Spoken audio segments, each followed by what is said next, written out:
Ticket എടുത്തിട്ട് ചെറുക്കനെ കാണാനാണോ? ആഹാ കുഞ്ഞാപ്പോയ് ഇപ്പൊ തരാട്ടോ. ഒരു 6 ഉറുപ്പ്യന്റെ കാറ്റാനി ബാഗുണ്ടാ. 1000 ഉറുപ്പ്യ. അടച്ചറബേ, എത്താണ് ഇതൊക്കെ കൂടി? ഇത് വിമാനം, തറാവ്, പൂച്ച ഒക്കെ വാങ്ങിക്കണം. 6 ഉറുപ്പ്യ ഉള്ളൂ. തറാവ് മൊയിലും സ്പൈഡർമാനോ? എന്തത് പോന്നാ? നദിച്ചു പോകണ്ട, എന്റെ പറ്റിന്റെ അടുത്ത് പൈസ ഇല്ല. അവിടെ വാലുള്ള മനുഷ്യ പെണ്ണുമ്മ തന്നെ ഇപ്പച്ച വേമ പെണ്ണുമ്മ ഇപ്പച്ചി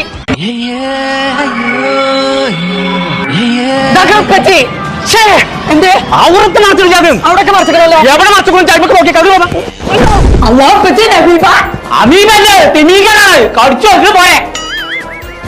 എത്തൊരു മൂത്രത്തിന്റെ പണം കുഞ്ഞാപ്പോ അതിന്റെ അടുത്തുനിന്ന് പോയി. പാരം കെട്ടുന്ന പോയോ?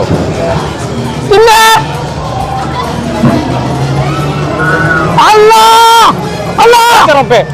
ഞങ്ങളെ പെരിന്തൽമണ്ണ ഉണ്ട് ഒരു മാസത്തോളം നീണ്ടു നിൽക്കുന്ന ഒരു എക്സ്പോ തുടങ്ങിയിട്ടോ, മറീൻ എക്സ്പോ. ഫാമിലി ആയിട്ട് ഇങ്ങോട്ട് പോകുന്നത് കേട്ടോ. കുട്ടികൾക്ക് കണ്ടും കളിച്ചും ആസ്വദിക്കാൻ പറ്റുന്ന ഒരുപാട് സംഭവങ്ങൾ ഇവിടെ ഉണ്ട്. കടലിൽ മാത്രം കണ്ടുവരുന്ന വെറൈറ്റി മീന്, ടണൽ അക്വേറിയം, സുന്ദരികളായ മത്സ്യകന്യകമാര്, ഒരുപാട് സ്റ്റാളുകൾ, ഫുഡ് കോർട്ടുകൾ, കുട്ടികൾക്ക് കളിക്കാൻ പറ്റിയ അനവധി റൈഡുകൾ. വൈകുന്നേരം 4 മണി മുതൽ രാത്രി 9 വരെ ഫാമിലി ആയിട്ട് ഇങ്ങോട്ട് പോകുന്നത് കേട്ടോ, മറീൻ എക്സ്പോക്ക്. അപ്പൊ നമ്മളെ ലൊക്കേഷൻ വരുന്നത് പെരിന്തൽമണ്ണ പട്ടാമ്പി റോഡില്